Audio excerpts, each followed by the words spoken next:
اب تمہاری شادی ہونے والی ہیں، تو آنے والی کو دیکھو نا کتنی بڑی قربانی کر کے آ رہی ہے، گھر، ماں باپ، بہن بھائی، سہیلیاں، ماحول، ہر چیز چھوڑ کے وہ آ رہی. تم آتے ہی اس کو کڑاہی میں ڈال دو تو اس کا کیا حال ہوگا. اور جتنی کوئی مشین قیمتی ہوتی ہے اس کی ڈائی اس سے بھی قیمتی ہوتی ہے. ڈائی سانچہ انگریزی میں ڈائی کہتے ہیں، اردو میں سانچہ. مرسڈیز کا جو سانچہ ہے جس میں مرسڈیز ڈھلتی ہے وہ مرسڈیز سے زیادہ مہنگا ہوتا ہے. اس پہ کوئی ذرا بھی خراش آ جائے نا اس کو تبدیل کر دیتے ہیں، نیا لگاتے ہیں.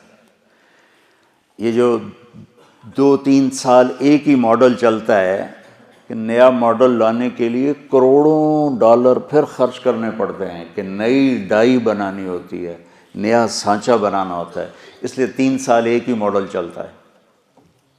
تو دنیا کی سب سے قیمتی مشین انسان ہے جس کا سانچہ ماں ہے، جس کی ڈائی ماں ہے.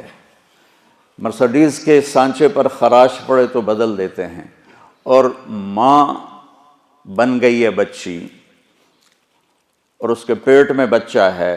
سسر اس کو ڈانٹ رہا ہے، ساس اس کو ڈانٹ رہی ہے، نندیں اس کو ڈانٹ رہی ہیں، دیور اس کو ڈانٹ رہے ہیں، خامد اس کو ڈانٹ رہا ہے.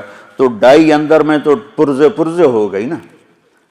آج کل بچے پیدائشی ڈپریشن کا شکار ہیں کہ ماؤں پر وہ تشدد ہوتا ہے ماحول. کہیں اس کا الٹ بھی ہو جاتا ہے لیکن وہ بہت کم ہے کہ آنے والی بڑی زوردار ہوتی سارے نے بلا لیں دی، لیکن یہ بہت کم ہے. زیادہ یہی ہے کہ آنے والی ایک عذاب میں پھنس جاتی. تو اس لیے میں نے کہا بیٹا ہمارا دین ہمیں کہتا ہے کہ لڑکا بھی گھر چھوڑے لڑکی بھی گھر چھوڑے اور اپنا الگ گھر بسائیں تاکہ 2 کے مسائل ہوں. اب جو بیچاری جاتی ہے وہ سارے گھر کی خدمت اس کے ذمہ ہو جاتی، ماں کی بھی کرے، ساس کی بھی کرے، سسر کی بھی کرے، اور خامند کی بھی کرے، خامند کی بہنوں کی بھی کرے، گھر کے برتن بھی صاف کرے، جھاڑو بھی دے، سارے کام اس کے ذمہ ہوتے. میں تمہیں پہلے بھی کئی دفعہ سنا چکا ہوں کہ اللہ تعالیٰ نے یہ ماحول کیسے آنکھوں پہ پٹی باندھ دیتا ہے. ٹھیک ہے، میری شادی ہوئی فیصل آباد، میرا گاؤں. اس وقت وہاں بجلی بھی نہیں تھی، تو میری بیوی شہر سے اور وحشت زدہ ہماری جانگلی زبان وہ سمجھتی نہیں تھی، چپ کر کے بیٹھی رہتی تھی. تو وہ پھر میرے پاس روتی، تسی بولی جاندے ہو میں نے پتہ ہی نہیں لگتا تسی آگ کی رہے ہو.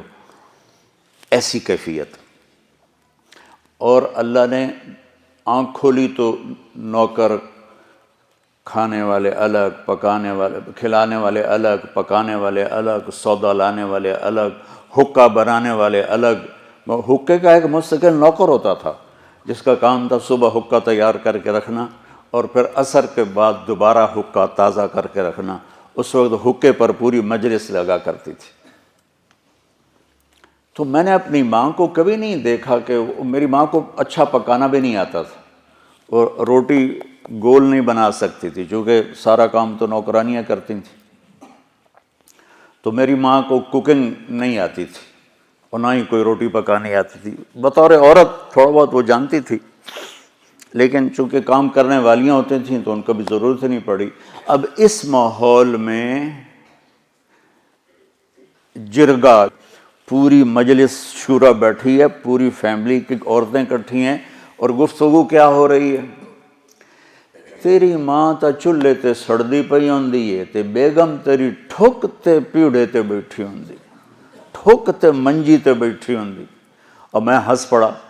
میں نے کہا میری ماں کداں چولہے تے سڑی؟ میں نے کہا میں ہمیں تا اسے ماں چو جمیا، میری ماں نو تو ہن تائیں پکاونا نہیں آمدا تو کداں چولہے تے سڑی ہے جو میری بیگم جیڑی ہو ٹھک تے بیٹھی تے ماں چولہے تے سڑدی پئی. میری ماں صرف نگرانی کے لیے جاتی تھی کیا پک رہا ہے کیا ہو رہا ہے بس. یا جب کھانا تیار ہو جاتا تھا تو نوکروں کو تقسیم کرنا، ڈیرے والوں کو تقسیم کرنا، مہمانوں کو تقسیم کرنا، گھر میں اپنے ہمیں یعنی بچوں کو دینا. یہ ماحول ہے کہ سب کچھ ہوتے ہوئے بھی ڈیمانڈ ہے کہ اے بھی جھاڑو پکڑ کے شروع ہو جائے. تو دیکھو بیٹا، ایک منفی مزاج ہوتا ہے، جو ممبر پہ بیٹھے تو منفی ہوگا، جو گھر میں جائے گا تو ہوگا، جس جگہ جائے گا وہ الٹا ہی ہوگا. تو میں تمہیں اس سے نکالنا چاہتا ہوں کسی طرح.